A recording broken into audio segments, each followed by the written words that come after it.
You're watching racoon Gaming. Enjoy the video. Hey guys and gals, Never here from racoon Gaming, and something on Twitter, the Gaming Dragon. Today I'm coming back at you with another Let's Play episode of Promises to Keep, Hunter's Path. So yeah, let's go ahead and jump right back into it, shall we? Alarm saying you were up, and let's go. Alright, you two are on top of it today. Theo breaks up our little moment. Oh, it's Theo. You two are on top of it today. Theo breaks up our little moment. Did Tom give you any trouble? None at all. How's Diana? Rofi's finishing up with her. Had a bit of a health incident while we were getting her ready, so we were stalled for a bit. Uh-oh. All the more reason for us to hurry, then. The raccoon starts down the porch steps. What kind of incident? Well, is she alright? Hunter interrupts, turning back to face us. Yeah, she's stable for now. Good, let's head out. His question feels more like a demand, despite his light and easy tone. After a brief moment, Theo nods stoically and follows him down. With a swish of coats and tails, the two of them start trekking across the number 27 once more. I stand there, still processing everything that happened in the last 5 minutes. I remember to follow behind the two of them this time. Was my question that bad? Was it weird to ask what happened to Diana? Everybody's just a little on edge, that's probably it. I convinced myself somewhat, for now. I'm itching to sit down with the raccoon and debrief this all later, though.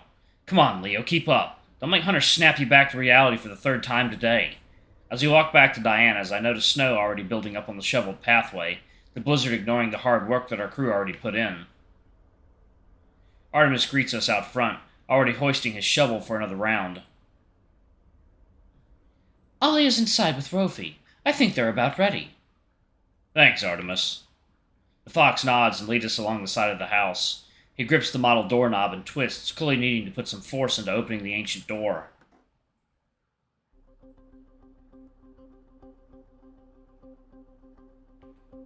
The combined stench of cigarette smoke and mildew hits me like a wall.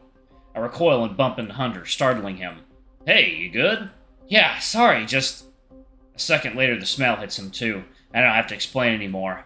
He makes a face that nearly earns a smile out of me, but we quickly refocus, noticing Theo beckoning us inside. As he stepped to the door, stomping our boots on the nearly destroyed welcome mat, it now reads, Wilco. I hear Ollie's voice from further in. Alright, Diana, we have your things all set here. We walk down the small entryway and into the cluttered living room.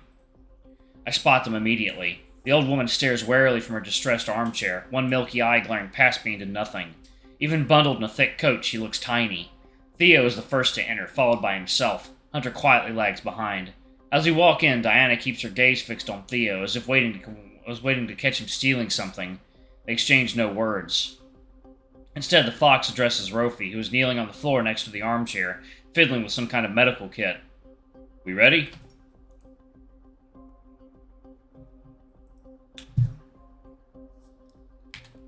Yeah, the faster we get her to the Robinsons, the better, but we're okay right now. I sneak another look at Diana, trying not to obviously stare. She looks pretty awful. Good thing Theo discovered her when he did. Hunched, rail-thin and trembling, with an obvious attitude still smoldering behind those eyes. As I watch, she conjures a beaten-up old flask from the cushion of her easy chair and shakes it, listening for the telltale slosh. She grimaces and knocks it back before tossing it on the floor, empty. How long has she just been sitting here in this horrible old house? Does she ever even leave? Maybe for a grocery haul once a month. The intrusive thought weasels its way into my head before I can catch it. Oh god. Could I end up like this? 60 years down the line? Will I even make it that far? Okay, anything else you want packed? We can always come back for stuff too. As Ollie approaches, her gaze shifts towards me and I quickly turn away, looking for... Wait, where's Hunter? All else forgotten, I scan the room, half expecting him to already be holding a bag for Diana, but he's completely out of sight.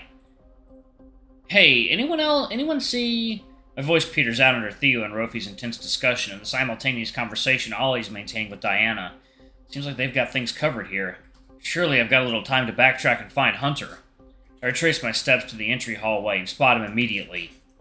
The raccoon stands with one arm pressed against the dirty, peeling wallpaper, leaning his head into it, and shaking ever so slightly. Hey, Hunter? He jumps a little, sniffles, wipes his face on his coat, and turns around. Hey, Leo. I can tell his mask is down. His cheek fur is wet and his elbows hollow. He won't look directly at me. Oh, Hunter! I'm not sure what's going on, but I do what feels natural, closing the gap between us and trying to go for a hug. As I cross the space, I see him flinch a little, backing up against the wall. It's obvious enough that I freeze in my tracks, just inches away from him.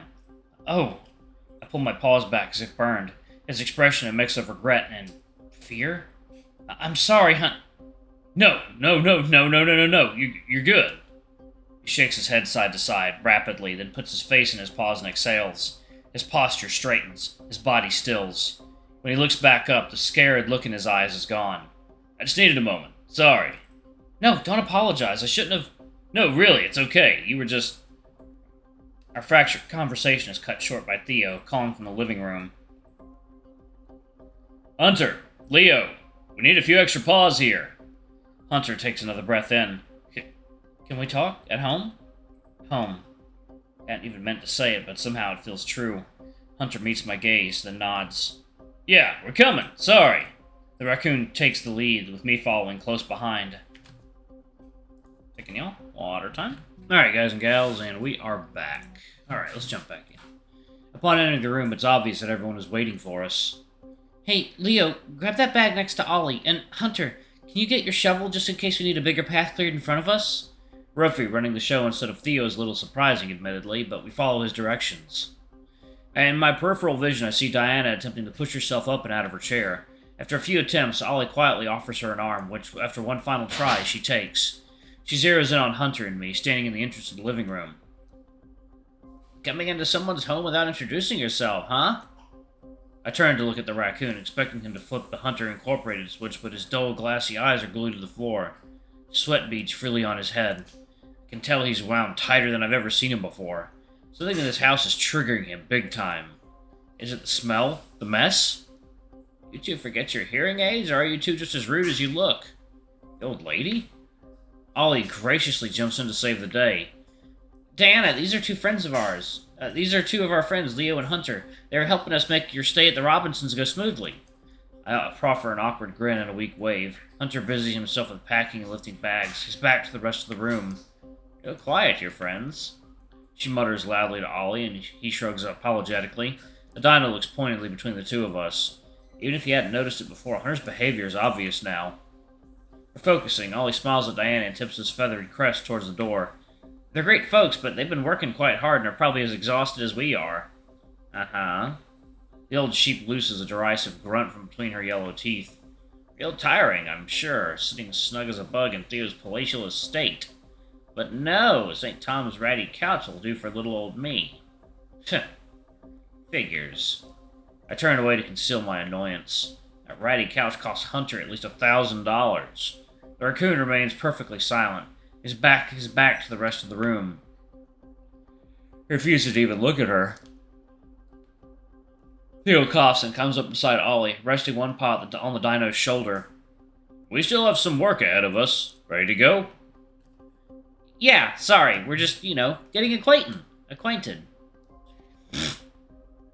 Theo doesn't reply, instead crouching next to Diana preparing to lift her. You better not drop me, you hear? Theo doesn't respond to that either. Alright, go ahead and lean back against my arms here. I'll lift you and keep you against my chest while we walk. Leo, could you get the door for us? Right, yeah, got ya. I'm pulled away from the scene by the dog's voice, and I pass through the hallway to the front door quickly. I don't have to pull very hard, though. The unforgiving storm practically blows the door open. I stand by the door as Rofi files out first, followed by Theo, who seems surprisingly comfortable carrying Diana. She must be so light. Ollie exits next, close by Diana's side.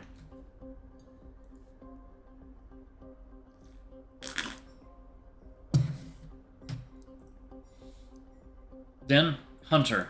His paws are balled into fists, one of them strangling the shovel, in stark contrast to our earlier walk. I resist the urge to grab his other paw. I give Diana's place a final once-over, then shut the door behind me. I can't make out exactly what's happening at the front of the entourage, but I do my best to follow the group. Truthfully, only Hunter has my full attention. What must be going through his mind right now? Despite having his shovel with him, he remains at the back of the party. Ollie and Artemis pick up the slack without complaints, clearing a path at Rofi's command. Before long, they reach number 30, and Rofi knocks rapidly on the door. Tom answers, ushering everyone in one by one. He turns his attention to the two of us at the back of the line and prefers a stiff nod. Hunter responds in kind. Let's head back. Flat, toneless, hollow. We're not needed. I don't reply, suffocated by the mood. Oh. With one last inscrutable look at us, Tom bangs the door shut.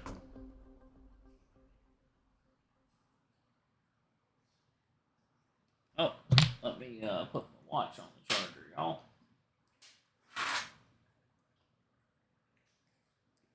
There you go.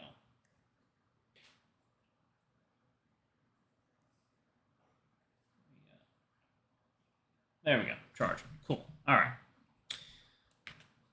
The wind seems to slow as if in response. The soft showers of snowflakes cease. It's just me and him now. Where is that? Alright, there we go. Okay. The only two people in the world. I look at him. He looks away. We float, suspended in the downy white vacuum. Hunter turns and walks down the center of the street. From the slope of his shoulders and the careless shifting of his feet, he looks like he could just keep walking forever. Destination unknown. I follow his silent lead back down the path to Theo's house. Theo's front door is unlocked, luckily, and Hunter lets us both in. He heads straight for the stairs, but I find myself frozen in thought, standing stock still at the entrance, hesitant to fully step through. He turns around and waves me over. Come on. We can talk. My ears perk up at the invitation. I pad over quickly, keeping close behind him as he walks to his room. He shuts the door behind us and takes off his coat. Then he sits on his bed, patting the spot next to him for me. Every movement he makes feels choreographed and deliberate, like a performance. I take my place next to him, not wanting to risk even a single breath, afraid to interrupt the scene. He exhales. Alright, y'all, I'm actually going to pause it right there. We're coming up on the ending. So yeah, we're going to save the big talk for the next video. Thank you all so much for watching. Don't forget to like, comment, subscribe, ring that notification bell, and check out our Patreon or YouTube memberships if you can. It always helps. Anyway, I love you all, and I'll see y'all in the next video. Bye-bye!